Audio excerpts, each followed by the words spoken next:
Assalamualaikum warahmatullahi wabarakatuh. Salam sejahtera bagi kita semua. Yang terhormat Bapak Erlambang Nahartyo, MSc PhD, selaku dosen pembimbing.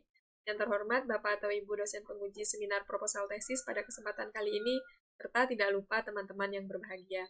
Saya Maulida Fitria, mahasiswi Magister Sains Akuntansi FEB UGM. Pada video kali ini akan mempresentasikan proposal tesis saya yang berjudul Keterlibatan aktor individu dalam manajemen keberlanjutan, pengaruh tingkat konstrual dan informasi keberlanjutan terhadap perilaku berkelanjutan manajer.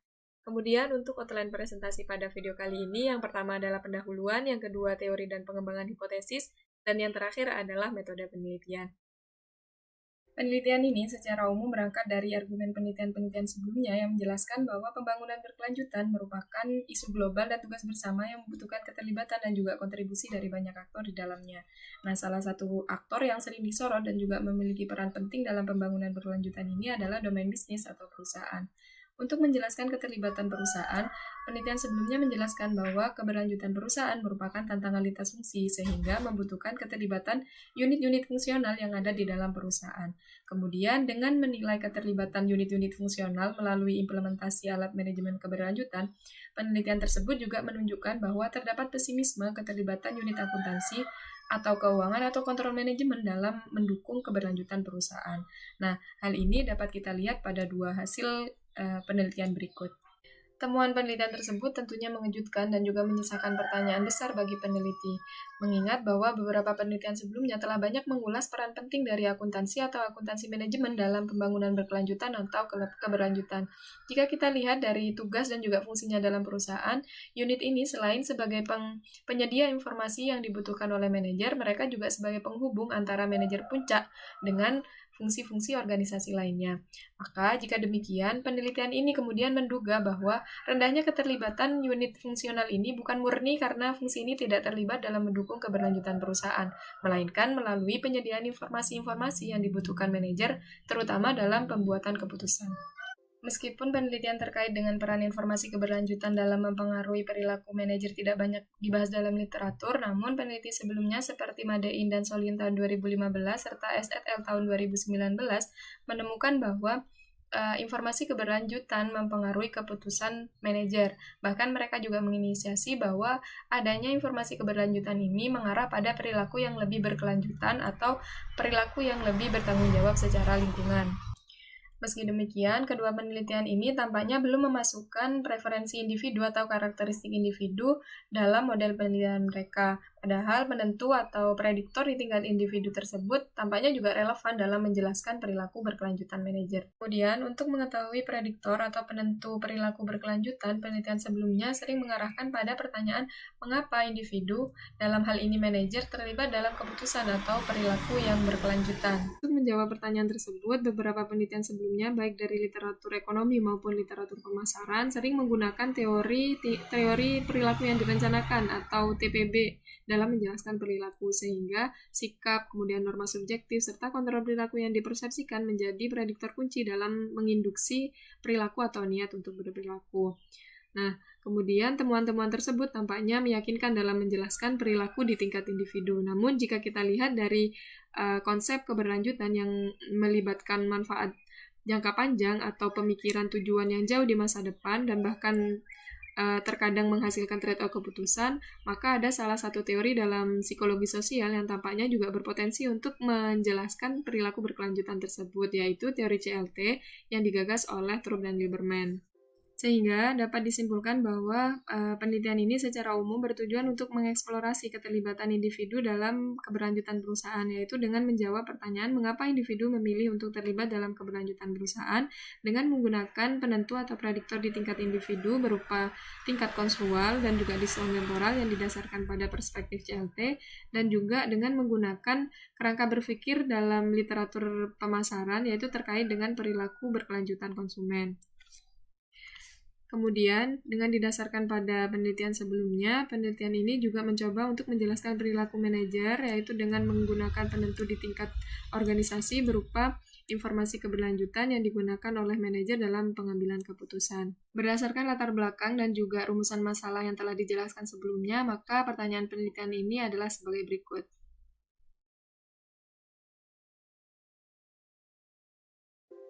Penelitian ini menggunakan teori tingkat konstrual atau CLT untuk menjelaskan mengapa individu terlibat dalam perilaku atau keputusan yang berkelanjutan.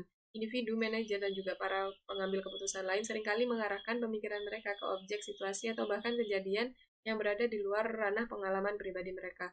Dengan kata lain, mereka mampu merencanakan, mengevaluasi, atau bahkan mengambil keputusan dengan didasarkan atau dengan dipengaruhi oleh pemikiran-pemikiran tersebut.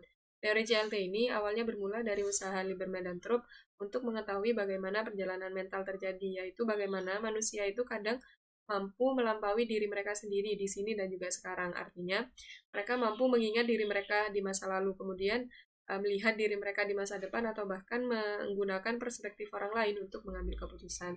Secara fisik, tidak mungkin seseorang itu berada di masa lalu, masa depan, atau berada di lokasi yang jauh pada waktu yang bersamaan. Namun, kemampuan inilah yang kemudian dikenal dengan sebutan jarak psikologis yang menjadi inti dari teori CLT ini. Nah, premis inti CLT menyatakan bahwa objek, situasi, atau kejadian dapat direpresentasikan secara berbeda, yaitu secara abstrak atau konkret bergantung pada jarak psikologis individu terhadap objek atau situasi tersebut.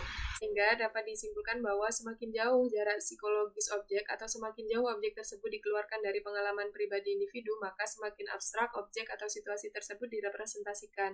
Nah, cara merepresentasikan objek secara abstrak ini disebut dengan tingkat konstrual tinggi, sementara cara merepresentasikan objek secara konkret disebut dengan tingkat konstrual rendah. Muara dari CLT ini sebenarnya adalah perbedaan respon individu, yaitu maksudnya perbedaan tingkat konstrual nantinya akan berpengaruh terhadap perbedaan respon individu berupa evaluasi, prediksi, dan juga perilaku. Selanjutnya adalah terkait dengan tinjauan literatur dan pengembangan hipotesis.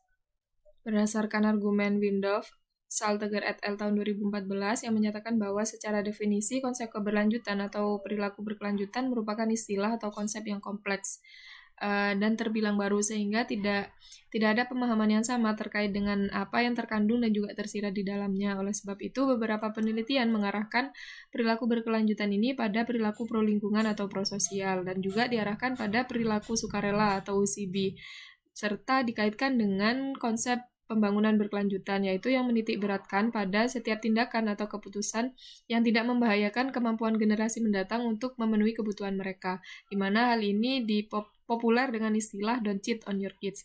Nah, berdasarkan argumen tersebut, tampaknya ada pertimbangan orang lain dan juga masa depan yang jauh dalam definisi pembangunan berkelanjutan atau tujuan berkelanjutan ini. Nah, hal ini tampaknya sejalan dengan perspektif teori tingkat konstrual atau CLT. Selain itu, hal ini juga tampaknya didukung oleh beberapa penelitian-penelitian sebelumnya yang menyatakan bahwa tingkat konstrual pada akhirnya akan mempengaruhi evaluasi bahkan keputusan individu. Bahkan Tagavi tahun 2019 menyatakan bahwa tingkat konstrual mental yang lebih tinggi akan mengarah pada perilaku OCB, perpanjangan peran, dan juga perilaku prososial yang lebih positif. Maksudnya adalah tingkat konstrual yang lebih tinggi, individu yang memiliki tingkat konstrual tinggi akan cenderung untuk berperilaku prososial yang lebih tinggi dibandingkan dengan individu yang memiliki tingkat konstrual rendah. Oleh sebab itu, penelitian ini kemudian menduga atau memprediksi bahwa subjek dalam perlakuan tingkat konstrual tinggi cenderung memilih proyek atau program yang lebih berkelanjutan dibandingkan dengan subjek dalam perlakuan tingkat konstrual rendah. Selanjutnya adalah terkait dengan informasi keberlanjutan, sebagaimana yang telah dijelaskan penelitian sebelumnya, bahwa basis informasi keberlanjutan mengarah pada perilaku yang berkelanjutan. Oleh sebab itu, penelitian ini menggunakan teori sejarah kehidupan atau life history theory untuk menjelaskan pengaruh informasi keberlanjutan terhadap perilaku berkelanjutan manajer. Teori ini menyatakan bahwa individu mengadopsi strategi hidup yang bervariasi, yaitu mulai dari strategi hidup lambat yang berfokus pada manfaat jangka panjang hingga strategi hidup cepat, yaitu yang berfokus pada manfaat langsung.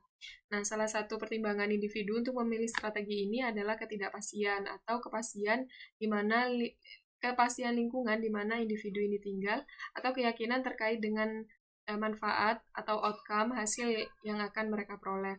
Nah, ketidakpastian ini dalam penelitian ini dioperasionalkan sebagai informasi keberlanjutan, yaitu ada atau tidaknya informasi keberlanjutan yang disediakan perusahaan untuk para manajer atau para pengambil keputusan.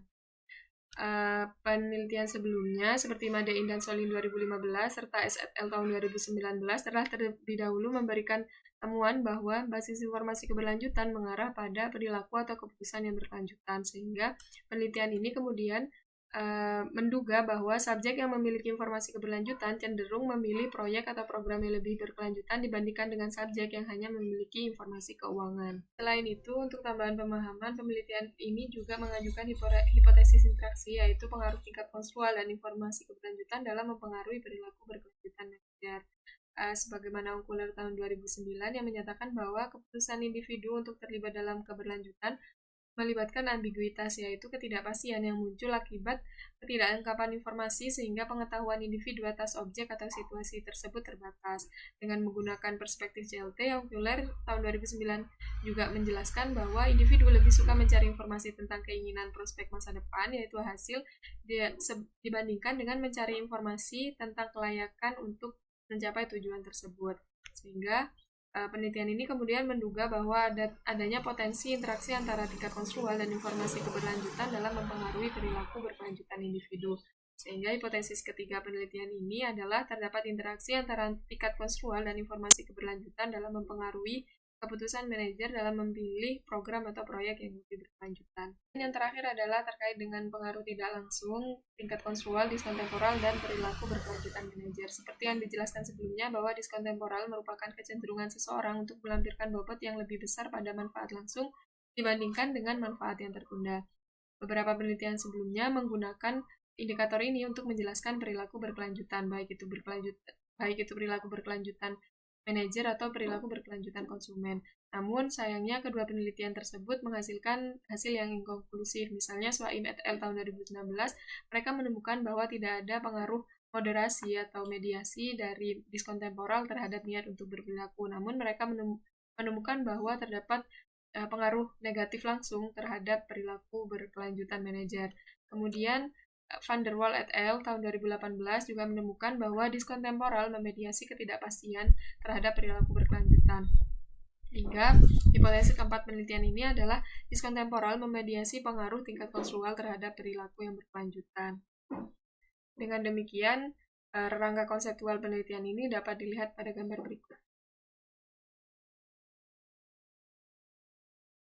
Selanjutnya, untuk menjawab pertanyaan dan hipotesis penelitian yang telah dijelaskan sebelumnya, penelitian ini menggunakan metode eksperimen dengan berbasis web atau internet, yaitu dengan desain 2x2 antar subjek, dengan memanipulasi tingkat konstruktual dan informasi keberlanjutan sebagai variabel independen penelitian ini.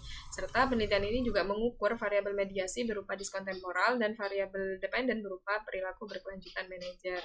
Kemudian untuk subjek atau partisipan yang digunakan dalam penelitian adalah manajer perusahaan atau karyawan internal yang setara dengan manajer, terutama karyawan dalam pengambilan keputusan. Nah, ini misalnya tim leader. Nah, untuk minimal partisipan dalam penelitian ini adalah 60-80 orang. Kemudian terkait dengan definisi operasional variabel, sebagaimana yang telah dijelaskan sebelumnya, variabel dependen penelitian ini berupa perilaku berkelanjutan manajer, yaitu yang mengacu pada setiap keputusan manajer yang mempertimbangkan aspek-aspek keberlanjutan dalam memilih atau pemilihan opsi program atau proyek yang berkelanjutan. Kemudian, variabel ini nantinya juga diukur dengan 5 poin skala Likert dan jumlah alokasi dana yang dikeluarkan oleh manajer untuk program atau proyek tersebut. Kemudian, variabel independen penelitian ini ada tingkat konstruktual, nantinya ada tinggi dan rendah yang mengacu pada bagaimana individu atau seseorang itu menafsirkan atau memahami kejadian di sekitar mereka, terutama terkait dengan tindakan atau perilaku orang lain terhadap diri mereka sendiri. Ya, sementara informasi keberlanjutan mengacu pada tersedianya informasi untuk manajer, terutama informasi keuangan, lingkungan, dan juga sosial dalam pengambilan keputusan mereka. Kemudian variabel yang terakhir adalah variabel mediasi berupa diskon temporal. Ini mengacu pada kecenderungan individu untuk memilih manfaat sekarang yang lebih rendah dibandingkan dengan manfaat jangka panjang yang lebih tinggi.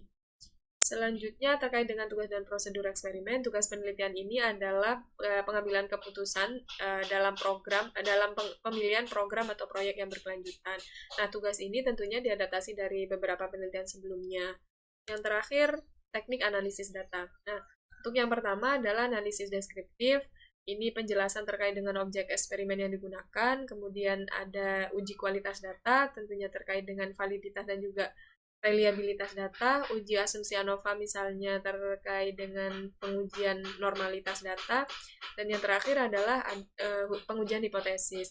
Nah, sebagaimana yang dijelaskan dalam teori dan pengembangan hipotesis. Hipotesis penelitian ini ada 4 hipotesis penelitian, hipotesis 1, 2, dan 3 terkait dengan main effect dan juga interaction effect, sehingga penelitian ini kemudian menggunakan uji ANOVA untuk menguji hipotesis tersebut. Sementara untuk hipotesis keempat atau yang terakhir terkait dengan pengujian pengaruh tidak langsung dari diskon temporal, penelitian ini akan menggunakan analisis regresi makroproses sebagaimana yang dikembangkan oleh Hayes tahun 2013. Proposal penelitian yang saya ajukan tersebut tentunya tidak terlepas dari kekurangan, sehingga besar harapan saya untuk memperoleh masukan, saran, serta kritik yang membangun dari teman-teman semua terkait dengan proposal penelitian yang telah saya ajukan tersebut. Tentunya sebagai bahan perbaikan selanjutnya. Terima kasih saya sampaikan, kurang dan lebihnya saya mohon maaf. Sekian dari saya. Wassalamualaikum warahmatullahi wabarakatuh.